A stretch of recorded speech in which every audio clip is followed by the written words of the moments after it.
semuanya, perkenalkan nama saya Victor Beni Setiono. Saya akan menjelaskan materi tentang motivasi karyawan di tempat kerja. Materi ini penting karena motivasi merupakan salah satu faktor utama yang menentukan semangat, kinerja, dan keberhasilan karyawan dalam suatu organisasi. Motivasi adalah dorongan yang membuat seseorang mau bekerja dengan semangat mencapai tujuan. Dorongan ini bisa berasal dari dalam diri sendiri maupun dari luar. Dengan adanya motivasi, karyawan akan lebih antusias, produktif, dan merasa puas dengan pekerjaannya. Jadi, bisa dikatakan bahwa motivasi adalah bahan bakar bagi semangat kerja seseorang. Motivasi memiliki peran yang sangat penting di tempat kerja. Karyawan yang termotivasi akan bekerja lebih produktif, jarang absen, dan lebih loyal terhadap perusahaan. Selain itu, motivasi juga mendorong munculnya ide-ide baru dan mempererat kerjasama dalam tim. Dengan begitu, suasana kerja menjadi lebih positif dan organisasi dapat berkembang lebih baik. Secara umum, ada dua motivasi. Yang pertama, motivasi intrinsik, yaitu dorongan yang datang dari dalam diri seseorang. Misalnya, keinginan untuk berkembang, rasa bangga, atau kepuasan pribadi. Yang kedua, ada motivasi ekstrinsik, yaitu dorongan dari luar seperti gaji, bonus, penghargaan, atau promosi jabatan. Kedua jenis motivasi ini sangat sama-sama penting dan perlu diseimbangkan. Lalu ada teori Maslow dan Herzberg. Berdasarkan teori Maslow, motivasi terbentuk dari 5 tingkatan kebutuhan, mulai dari kebutuhan dasar seperti makan dan keamanan, sampai kebutuhan tertinggi yaitu aktualisasi diri. Sedangkan teori Herzberg membedakan antara dua faktor. Yang pertama, faktor motivator seperti prestasi dan pengakuan yang bisa membuat karyawan puas, dan faktor higien seperti gaji atau kondisi kerja yang mencegah ketidakpuasan.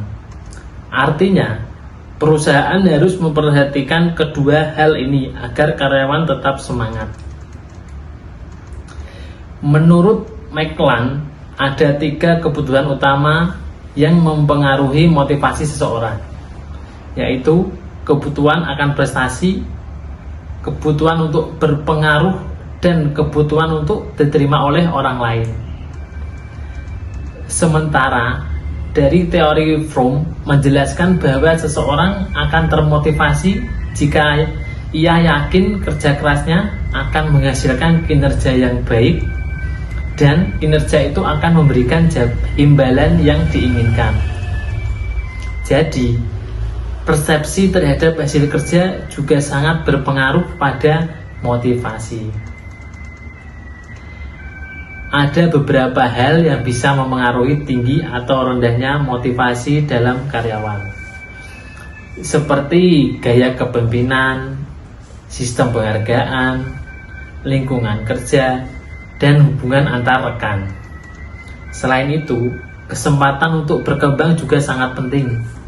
Misalnya, jika perusahaan memberikan pelatihan dan peluang promosi, karyawan akan merasa dihargai dan lebih bersemangat.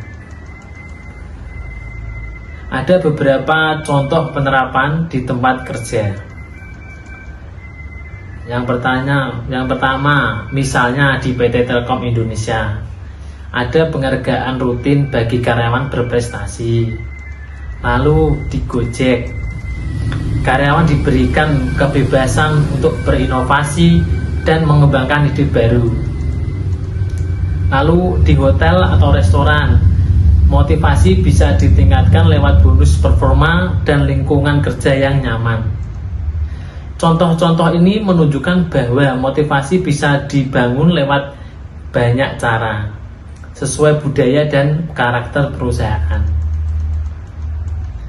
Jika karyawan termotivasi, maka produktivitas kinerja akan meningkat. Selain itu, lingkungan kerja menjadi lebih positif dan hubungan antar pegawai lebih harmonis. Karyawan juga cenderung lebih setia terhadap perusahaan. Dampak akhirnya, kinerja organisasi secara keseluruhan akan meningkat. Jadi, dapat disimpulkan bahwa motivasi memiliki peran yang sangat penting dalam keberhasilan organisasi. Gabungan antara motivasi intrinsik dan ekstrinsik akan menciptakan kinerja terbaik. Pemimpin harus memahami apa yang memotivasi setiap karyawan, karena setiap orang punya kebutuhan yang berbeda. Karyawan yang termotivasi bukan hanya bekerja, tetapi juga berkontribusi untuk kemajuan bersama. Mungkin hanya itu saja yang bisa saya sampaikan. Terima kasih atas waktunya yang sudah menonton semuanya. Semoga bermanfaat bagi semuanya. Saya Victor Beni undur diri.